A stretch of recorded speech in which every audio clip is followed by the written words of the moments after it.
Okay, hi everybody. Hello. Hi. Okay, so welcome to our webinar today on progression by design, how Cambridge English qualifications help learning. Okay, so my name is Colin Williams. I'm an assessment manager, and this is my colleague Sian Morgan. Hello, I'm Sian and I work in research and thought leadership. Okay, so we're just going to turn our cameras off now. Just 1 second, and then we'll get on with this presentation. Okay. Okay, shall we start then? Let's first define what we mean by a virtuous learning circle. Okay, so this graphic shows what we mean by a virtuous learning circle. Let's start at the top. So the first thing any learner needs to establish is his or her learning objectives. Questions learners and teachers should ask themselves are, what do I want to achieve in the short term and in the long term? Okay. So if we have a look at an example learning objective here. Okay, so the CEFR is a good starting point for learning objectives because it provides clear can-do statements. For example, for learners at C1 level, it may be appropriate to have as an overall learning objective, can easily follow and contribute to complex interactions between third parties in group discussion, even on abstract, complex, unfamiliar topics. Okay. Next, the learners will perform in some way. If we stick with the previous learning objective, the teacher may ask students to have a discussion in pairs or threes about a complex topic.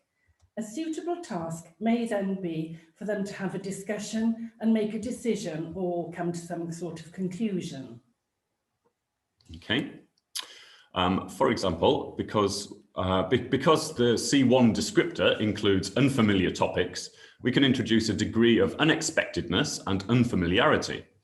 For example, the teacher might ask students to draw a topic out of a hat and require the students to share their opinions on this subject for an agreed period of time. Okay, so what we'd like to do here, let's have a look at the next slide actually, Sian, the observation. Yes. While the learners perform the task, the teacher will need to observe what's happening. Can the learners complete the task? What are their strengths and weaknesses? Successful observation will include close monitoring and note-taking by the teacher. For example, if we think of the C1 discussion task and its complex interaction, the teacher may notice that the learners are overusing, in my opinion, as an opinion marker, and decide to introduce different phrases for expressing opinion. Okay, so what we'd like to do here then is to do this pick a topic out of a hat, spontaneous idea. So could you type into the chat box, please, a subject for Sian and I to talk about for 60 seconds, please? Any subject. Please type it into the chat box. Space. Wow. Okay. All right. Space is the first one. Okay. Holidays, fashion, free time. Which would you like, Sian? Should we do holidays? Should we do holidays? Because we haven't had any for a long time. Okay, yeah, okay, holiday it is. Okay, so Sian, when we finish with this pandemic, where would you like to go on holiday? Well, I've got a trip booked to Norway, which has had to be postponed. So I'm hoping to get out to Norway sometime in 2021. What about you? I'm hoping to go to Italy, actually, because I really like the climate there and I like the people, I like the language. So yeah, I'd like to Have you been to Italy before? I have, yes, but this time I'd like to go to Sicily because I haven't been to Sicily. So yes. Have you been? Yes, I have. And you must try their, what do they call arancini, which are balls of rice with ragu. Okay, I will do that. Okay, fantastic. And when you go on holiday, what do you prefer to do? Do you like cultural holidays? I prefer city holidays. I like city breaks or walking by the sea. Those are my two favourite types of holidays. So I quite like a weekend, perhaps in a European city with some sightseeing or cultural visits and a couple of nice meals. Okay, fantastic. Right, that's definitely a minute.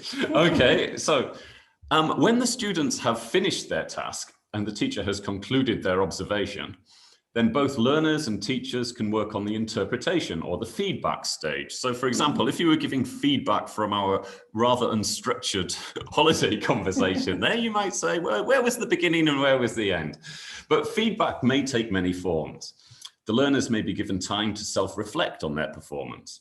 And it might be suitable to let students at times record themselves and complete a full observation stage first. and then they can identify what went well and what they want to improve. Sian, did you ever record your students, or did they ever record themselves? I asked them to record themselves and then to assess themselves and try one and then do it again better the second time. And they came in and told me what things they'd improved and let me listen to the recordings. It was a really successful activity. I think it's really useful because then you can, students often don't realize the mistakes that they're making on what they need to improve. And so it's good for them to sort of step back a little bit and then look at themselves. And of course they could do the same thing with their peers and have some peer review. And don't forget that kind of thing takes the heat off the teacher who doesn't have to do all the assessment. Definitely. If the classmates are doing the assessing and they're friendly with each other, then it's good. Yeah. Okay. So, for example, the teacher can interpret what they observed immediately. For example, it may have become clear that the students only use the same phrase for making suggestions, why don't we? Okay, so the teacher could then perhaps suggest some different possibilities for shall we, what about, how about, etc. Or there might have been issues with pronunciation. And then depending on the type of issue, then the teacher can decide what to do next. And this is how we get to adjusting the teaching cycle. At this point, the teacher should either plan future lessons with their observation and interpretation in mind, or perhaps deal with some issues straight away. Going back to our example, the teacher may decide to extend the learner's repertoire when it comes to making suggestions, so that they have more options than simply saying, why don't we? She might even ask her class to look out for opinion markers in TV series that they watch and bring them into the lesson to share, a bit like being language detectives. The adjustment of the teaching cycle will directly inform which new learning objectives should be set. So this is what happens in many classrooms around the world. Whoops. Okay, yeah, so this is what happens in many classrooms around the world, but how do exams fit in? Okay, so here we go, Sian. Let's look at this example from our C1 advanced speaking test. In this exam, 2 or 3 students have to look at the mind map with different life decisions and discuss the question in the centre. What might people have to consider when making these decisions? First, they discuss this question for each of the life decisions, and then they are asked together to decide together which of the situations is the most important to make the right decision. Okay, so let's model this task then, Sian. I know you like modelling. Yes, okay, well, obviously with my modeled good looks. Okay, so what might people have to consider when making these decisions? So what about finding a job, Sian? Well, finding a job, you have to first of all decide what you want to do and then be very systematic in looking to see what opportunities are on the market. Mm-hmm. And also when they're considering decisions about the job, then presumably then they're looking at salary, yes, okay, career prospects as well. They match the job specifications. Yeah, okay, those things. And also, you know, if it's a job that they really want to do, a lot of people start a job and then realize that it's not really for them. So. And can I just say, it's really important sometimes to say, no, this isn't for me. That can be a very positive decision. I did it myself once. Okay. When I was very young. Mm-hmm. Yes. Yeah. What about choosing a university, Colin? Well, for me, it's the course is the most important thing, because this is going to dictate your future, your whole future, your career. And so doing something that's practical, but also something that you enjoy, I think. Would you research the lecturers on the course, or would you how would you get your information about the I'd look at the prospectuses for from the university. I'm unlikely to know many of the lecturers personally, but I think... But sometimes they have their names on sites and their applications, don't they? They do. And also choosing a university, it's interesting to... Well, you're going to be living in the place where the university is. So do you want to live at home, or do you want to move away from home, and what kind of city is it going to be? So that's another. Personally, I wanted to move away from home, so I went quite far away. Yeah, me too, actually. It was good for independence. Yes, it is. Yes, it is. What about moving to another country? What do you think about it? Well, we've both done it, haven't we? So, I think it's a really exciting thing, but you'd have to think about things like how easy it is to find work there if you intend to work there. Mm-hmm. Maybe the language. Yeah. Yeah. Do some classes in French if you're going to France and you don't speak it, or Yeah, that kind of thing, and also whether the culture, whether you can adapt to the culture easily when you go there. Yeah. I think it's, and sometimes it's the little things rather than the big things that bother you. For example, I don't think I could ever live in Spain because I know that they eat very late in the evening and go to bed at 1 o'clock in the morning. I know that would wear me out. Okay, I'd quite like that kind of lifestyle, I think. But yes, okay, great.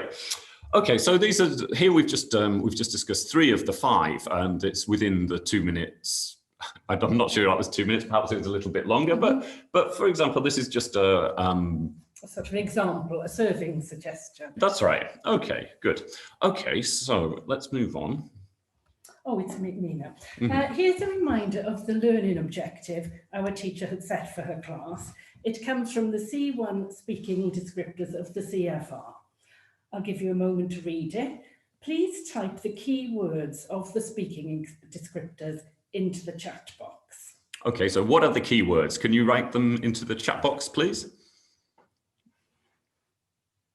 We've got good evenings, hellos, abstracts, okay, interactions. Good. Anything else? Any other keywords? Unfamiliar topics, yes. Easily follow, good. Complex, unfamiliar. Okay, I think basically we've got a good spread. Yes. Okay. Oops, I've gone. Yes. So here we are. So easily follow, contribute. Complex interactions, abstract, complex, unfamiliar topics. And Brilliant. It's quite good, actually, when you're preparing your students to let them be aware of the keywords as well, because they like to have that kind of information. Yeah. Okay. Now here's the task again with the can-do statement. We've highlighted the keywords for you. How do you think that the speaking descriptors relate to the task the students have to do? Please type your comments in the box. Okay. So interaction and topics to discuss. Yeah. Decisions. Yeah. So making these decisions, then it's perhaps agreeing on a decision together. Yeah. Expressions. Taking a position. Good. Unfamiliar topics, because some of these may be quite abstract to your students. Yeah.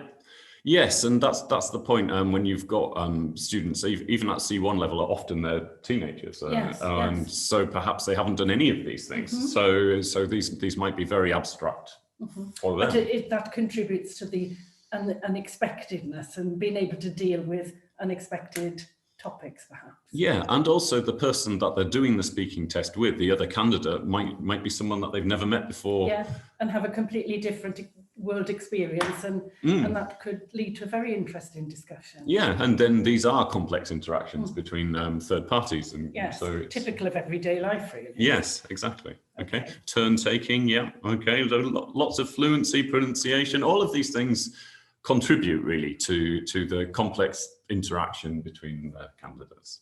Okay. Okay. So. This is you, Colin? Yeah. So here's another speaking task, but this one's from our A2 key exam. So this exam task was recently revised due to teacher feedback. The old information gap task has now been replaced by a picture prompt, which elicits a simple social exchange on habits and preferences. So there's a simple but collaborative discussion, really, of providing greater opportunities for candidates to demonstrate their speaking ability. Okay. So what type of learning objective do you think is addressed here? Again, could you put some suggestions into the chat box, please? What's the learning objective here, you think? Hobbies. Okay, so hobbies is the theme. Yeah, expressing likes, exchanging opinions. Okay. Anything else? Vocabulary, talking about daily routines, present progressive. Yes, there will be, because there's what's happening in the pictures. Yep. Turn taking, being creative, free time activities. Yes. So these are more concrete subjects that people at A2 key level can talk about. Yes. Okay. So Sian, should we model this task as well? Okay. Okay. Brilliant.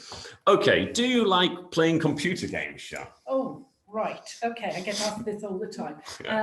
And I've just started actually playing some games, which are computer games, on my iPad. So Okay. I'm a bit of a beginner, Right. but I'm quite enjoying them. Okay. What kind of games are you playing? I'm word games, actually. Okay. Okay. What Great. about you? Yeah, I play word games too. I play Scrabble. Oh, right. Like I do too, on the computer. What's your average score? Oh, hundreds and hundreds. Okay. Do you like music? Oh, I love music. Yes, it's a really important part of my life. And do you play any musical I don't instruments? play any instruments, but I do love going particularly to live music events, which of course I've missed this year because of the pandemic, as many other people have. Okay. Okay. What about you? Do you what do you like, John? I can't see that picture, Colin, because you've got it so far away from me. Okay. What about what are the couple doing sitting on the sofa? I think they're reading books. Okay. Yeah. So yes, I enjoy reading. I read quite a lot, especially novels. I think, but biographies too. Okay. Do you like detective novels? I do like that. I like it. I read anything, to be honest. Well, if you haven't read him before, you should read James Lee Burke, because he's a wonderful an American crime author. Okay. Okay. I will do. Okay. Do you like playing football, Sean? Not at all. No. But my little grandson has now started to do junior rugby. Okay. So I'm interested to see how he gets on. Okay. With that. Will he tackle his grandma, do you think? I think he probably will. Okay. He's my Welsh case. Okay. And do you like art? Do you like painting? It's funny you should say that, but I look at a painting every week with one of my colleagues, and we discuss it together. Okay. What about you? Are you an art fan? It's okay. I mean, I don't really like going to galleries. I get a bit bored, to be honest. But I like drawing, but I'm just not very good. Okay. Okay. Well, I think the important thing is to enjoy it. Yeah, I think so. I hope so. Okay, great. Okay, so here, this is basically an example of what we've done. So, Sian, can you tell us about good test design? Yes. Okay. So that task that we just did has a clear focus, and which is designed actually, Colin and I are slightly above that level, but it's designed for lower level learners, low intermediate learners. But even though they haven't got an awful lot of language ability yet, or lots and lots of fluency, it has a clear focus on developing fluency and, very importantly, interaction. And it's an authentic exchange, and in terms of format is quite clearly aligned to the A2 exam and CFR descriptors. In fact, in terms of authenticity, I think I said to you the other day, I was once at a bus stop in Cambridge, and I saw, it was during summer, and we had a lot of foreign students, and I saw a young boy and girl at the bus stop just chatting away very tentatively with a very low level English, but asking each other questions. It's a real example of how this kind of language can be used to get to know somebody. So any student progressing through the levels will become familiar with this type of speaking task. At this much lower level, it's more concrete, based on familiar topics, and with lots of scaffolding provided in the instructions. First, they simply discuss whether they like the hobbies or not, and why they like or dislike them. And then they will be prompted to develop their utterances. For example, do you think painting is easy? Why? Why not? So there's a lot of scaffolding, but also a focus on genuine interaction and genuine communication. For example, responding to opinions about everyday topics, listening to their partner, and the listening is important too, and turn taking. Yeah.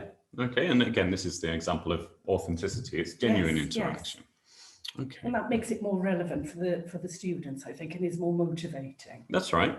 Okay, here's an example of a listening task from one of our tests. Okay, what level do you think this is? Could you put it into the chat box, please? Starters, A1, beginners. Yeah, okay, right, you're on the right line. It is starters. Let's do this task. Okay. I think you're going to be Anna this time. I'm going to be Anna. Okay, fantastic. Yes, okay. Go for it. So, which dog is Anna's? Is that your dog, Anna? No, my dog's dirty. Is it young? Yes, my brother's dog is that old one. Okay. What's the answer, please, ladies and gentlemen? We've got lots of B. Someone put A, but it's definitely B. It's the dirty dog in the middle. Yeah. Okay, good. Okay, so this is as you can see, it's pre-A1. Which dog is Anna's. Yeah. Okay, so it's pre-A1, so it's aimed at beginners, and it's been specifically designed for children. So the previous example of this kind of test was in black and white images, but we know that for young learners, colorful images are more appealing, and they're easier to process as well. So all of our young learner tests have color images now. And if a teacher uses these materials in the classroom, we're confident that they're accessible for children and that they enjoy working with them. So as we've discussed before, we design our tests carefully so that preparing for them has a positive impact on the learners, and little things like color pictures actually make a big difference. Okay. Okay. Here's an example of a B1 reading test. It should just come up. Okay. Yep. This is a general English test aimed at anyone over the age of 16. This type of notice comes from the general English domain. You don't need specialist knowledge to understand it.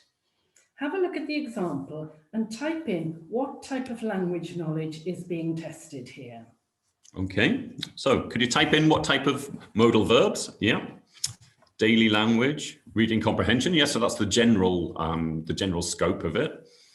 So yeah. Any specific language? What about the language? Accuracy, requests. Okay, is there some requests here? Maybe. Collocations, yeah. Advertisements, daily language, comprehension. Yeah. Okay. Days of the week. You've got them all there. Yes, we've highlighted that it tests things like modals of necessity, using must and can, determiners, every and some, and as one of you said, lexical knowledge. In, for example, we've got the phrase a collocation, experience essential. So this language is all part of a context. In this case, a short notice advertising a job. All of our exams test language in a context, as that's how language is encountered in real life. Yeah, so for example, you will find in daily life advertisements like this and this kind of functional task. It's very useful. I mean, actually, if you're ever in an English-speaking environment, look around you, or even, yes, in perhaps not a non-English speaking environment where they use English as a lingua franca, and, you know, take notice of the language that you see around you, because it's all a sort of exposure to how it's used in different situations. Yeah, okay, great. All right, so now let's have a look at this writing task from one of our business English exams. This is from Beck Vantage. Okay, what skills or functions, not language, but what skills or functions are being tested here? Again, could you type your answers into the chat box, please? Writing. Yes, but what are the functions? Okay, so it is writing. So apologizing, making excuses, yeah. Some grammar, yeah. Formal writing, yes. Okay. Accuracy, purpose writing, yeah. All of the writing, formal, yeah. It's got to be formal. Okay. So, as many of you said, this is a writing task. The skills that are tested are structuring an email, using appropriate language for writing in a semi-formal situation, because it's the regional sales manager for an international company, so it's business context. Okay. Also, what else is there? Apologizing. Which is sort of sensitive, and you have to do that politely. Yeah, and again, it's something that people need to apologize a lot of the time. Yes. And don't forget that British people love to apologize, so we're good models for you to learn different phrases. Yeah, we apologize all the time. Okay, explaining, giving information, yes. So, if you wanted your students to improve on one of or several of these skills, like apologizing or explaining, okay, but not in a business context, can you think of a different context you could use in order to help your students develop the skills of needed to apologize? Can you write that into the chat box to a friend? Yeah. Apologize for being late to class. Okay, this is something that students have a lot of the time. Very useful. Yeah. Okay. Telephone conversation. Okay. To a manager. Okay. Teenager apologizing to their mum. Yeah, I'm sure that happens. Okay. Apologizing to their friend for missing a birthday or not attending the party. I mean, I think if we just think of our own, our last 10 days, we can think of examples when we've had to apologize for something. Yeah. Yeah, for not doing the washing up, for example. Yes. Okay. And if it's a more formal setting, then again, you can raise or you can lower the formality of the situation. So, for example, you might have a formal setting like in a university context, maybe apologizing to a lecturer to explain why you can't come to a lecture, something like that. Okay. Okay. So, the previous examples should have made clear how Cambridge English exams can help learners and teachers to progress through the levels and sideways in different contexts. So going from young learners to the standard papers, okay, or going from business to general English papers. Okay, just as the CEFR build on each level, so do our exams, as you can see by this diagram here where you've got step by step. Okay. A learner who successfully completed A2 Key or A2 Flyers will then have the skills to start preparing for B1 Preliminary or B1 Preliminary for schools. And then the task types will be familiar and they'll have a good foundation in all of the skills in place on which to build, because it's consolidation. Each level builds upon the next level. And they are designed, aren't they, to make that sort of, there's a sort of a roof tiling approach, a bit of overlap at the top of one level and the beginning of the next. So it's some students, in my experience, want to miss a level and go up to the next but one. But I think it's really important just to take it gradually, because that's how you build on what you've learned before and get ready for the next stage of learning. I think so. And I think if you do miss levels, then you're in danger of missing out critical language and critical functions and a lot of vocabulary as well. So, that's right, yes. Okay. Okay. So this chart makes the progression as well as the different contexts clear. So we offer exams specifically aimed at learners who are still at school, who are in higher education or need general English, and also those who need English for work. So each exam is closely aligned to one level of the CFR, as you can see in the left-hand column. But they're also aligned to the levels above and below in terms of how they're structured, as we've just said. We've seen this in the examples before with the A2 and C1 speaking tests, which have a similar format but are graded in difficulty in terms of what the candidates have to do with the language. So A2 is in the very familiar domain, simple interaction. By the time they get to C1, they're in a more abstract domain and more complex. Yes, it's much more complex, the things that they have to do. For example, and I'm giving you an example now, at A2 level in the paired speaking task, candidates can exchange information about topics of immediate personal nature. Whereas at C1, they're able to take part in a complex discussion, possibly on abstract topics. So it's almost like a work or a higher education level as well. Yeah, okay. Now here you can see an example of our certificates. However, they're more than just a number or a grade. Our certificates point backwards in a way in time because they give you a reliable statement about what language level a person has achieved until now. But they also implicitly point forward to the next stage of learning and to the next level that can be achieved and all the associated learning goals with that. So, for example, for our young learners exams, here we've got a certificate on the right, a mover certificate. There's no pass or fail. All the children receive an award which shows how many shields they've received. So the maximum score is 5 shields for each part of the test. So listening, reading and writing and speaking. Okay. And these tests celebrate children's achievements. And so they build their confidence and reward their individual ability. Okay, and we give feedback as well for parents and teachers. So a result of 1 shield means a child can improve a lot in that skill, whereas 5 shields means that the child did very well in that skill and answered most questions correctly. So on this statement of results here, then the candidate did really well on reading and writing, pretty well on speaking, and the listening was so-so, basically. And that makes it very motivational at a young age, when success sort of breeds success, really. Okay, yeah, I agree. Okay. And all of our exams and our certificates also come with a statement of results. So candidates receive a score for each skill: reading, writing, listening and speaking, plus use of English in certain exams. They also get an overall score for the exam on the Cambridge English scale. The alignment of our exams to the CFR is clear, And results on the scale also give a greater insight into candidate progression from one exam to the next. Yeah, so if we have a look at this example here, so this is from a key exam, and the Cambridge English scale is on the left there, and so 150 points on the Cambridge English scale would be an A, so between 140 and 150 would be an A, and between 133 and 140 would be a B, and that's the range in which this candidate finds him or herself.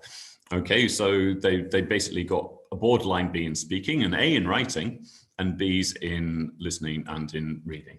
So you can see very incrementally, really, at a granular level, how your students are doing with this kind of information. And that allows them to perhaps set learning goals. If they, and as a teacher, it may also help teachers to see how if their teaching has been sort of calibrated over the 4 skills. I used to teach university students at C1 and C2 level, and when we got the statement of results, I was always checking to see if they'd done okay in all the skills. And I remember one year they all did a little bit worse in writing, and I thought I must up my game for the next class. Yeah, and concentrate a little bit more on helping them with their writing. Yes, and I think it's good. It's good for on a class level, but also on an individual level for the learning goals. But as you said, if everybody is doing well at one skill or not so well on one skill, then it's good for the teacher as well. Yeah, and of course we have to remember that we all have a different profile, and some people are better writing than speaking. There's also that to consider too. Okay. So. We've talked, I think it's this slide, impact by design, that's right. Yes. So we've talked about how good teaching and good assessment can go hand in hand together to form a virtuous circle for progression. So our tests are designed to have a positive impact on learning and to elicit real life skills which are relevant to real life situations beyond the test. So this is important. It's based on real life. It's got to be something that's usable and is something that will have a real impact on people's lives.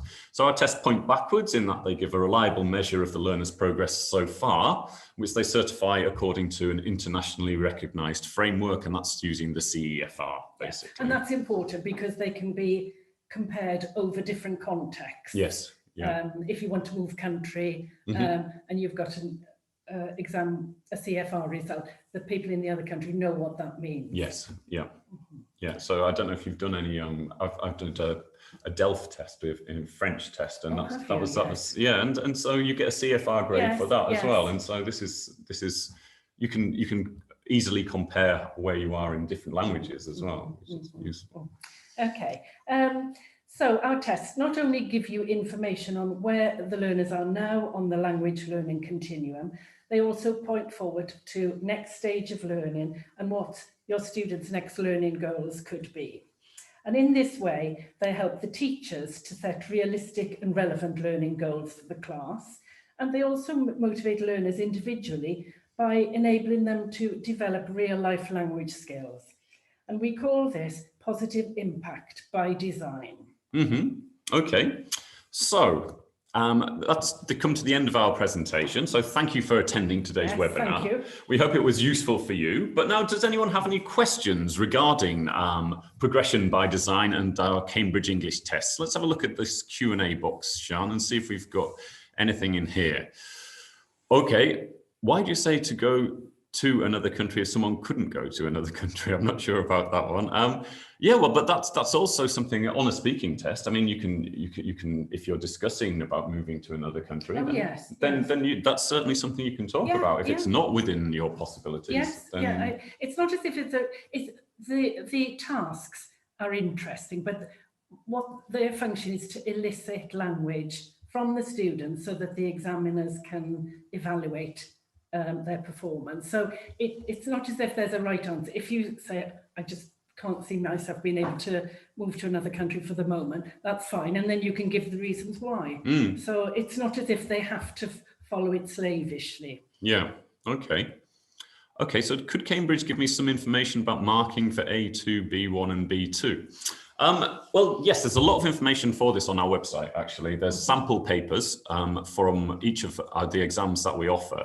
And also in the handbooks, which are also free and which you can download from our website too. and they've got the grading criteria. So if you want to do judgments of writing, for example, it shows what the different assessment scales are. So perhaps it's a good idea for teachers to look at the assessment scales too, because then the assessment scales here really are very useful in the sense that you can understand as teachers how our exams are marked. And also, if you go onto the website, you'll see sample performances with commentaries, and they can be very useful for you to get a glimpse of what examiners are looking for. So it's not just counting the grammar mistakes, but seeing how well students can organise a piece of writing, perhaps, or a piece of discourse when they're speaking. So that will give you, and it can be very helpful for your students if you share some examples of good writing or good speaking, to make them aware of what they're aiming for, just above their present level. Yeah, okay. People are asking about whether tests can be taken completely online. They can be. We have computer-based tests. So yes, you can take. If you have a language center in which offers the software, and it's been registered with Cambridge, then yes, you can. You can do computer-based tests, and so therefore you don't need to all crowd into one language center. And obviously in this day and age there'll be more developments in that direction as after the events of 2020. Okay. Where can we get the complete information about the levels of the CEFR? It's very easy, actually. If you put CEFR into Google, yes, there's a whole document from the Council of Europe who basically set up the CEFR along with many educational institutes, including Cambridge Assessment, actually. Yeah. And when you see it, don't panic, because it's about 1,000 words long. Nobody ever read the CFR from the beginning to the end. No. What you need to do is sort of think about your context, what level your students are, what skills you're interested in, and go in and look at the descriptors for those skills and those levels. And what's really exciting, I think, about the CFR is that it's been revised in the last couple of years, perhaps 2 or 3 years ago, and now we've got additional descriptors for mediation tasks, in computer, what do we call it? Digital communication. Digital communication, sorry. Yeah. I had a senior moment there. So, you know, you could use those to help you design tasks for your students. And then rate them according to the descriptors. Yeah. So, you know, it's done the work for you. It was designed originally for teachers, the CFR, although a lot of test takers use it. But the original, I think, intention was for teachers to help teachers. So do use it. Yeah. Okay. Great. Okay. Is the test easy to translate in any other language? I don't really know, to be honest. I mean, that's. Do you mean the actual functions of the test? Then yes, I think. Yes, I think you could certainly transform it into, if you have a task like we looked at the A2 speaking task, that can certainly be converted into your own language. Yeah. Yeah. Okay. So when we say complete online, obviously the speaking test isn't online. That is the only. That's right. Yeah. That's the only component that isn't yet. We are looking into the possibilities of that in the future, but it's. I mean, they are looking at it, but I think, you know, we've got to make sure that security is tight first. But that is the main issue. I think it's just making sure that everything is as it should be in the test. So yes, so the speaking tests aren't online. That's right. Okay. So I think we've come to the end. So thank you very much, everybody, for attending. I hope to see you again soon. Yes. Okay. Thanks for giving up your time today. Yes, thank you. Okay, and enjoy the rest of your day. Don't forget to practice the tasks yourselves. Exactly, do some practice. Model it for your students. Yeah, exactly. Okay, thanks very much. Okay, bye-bye.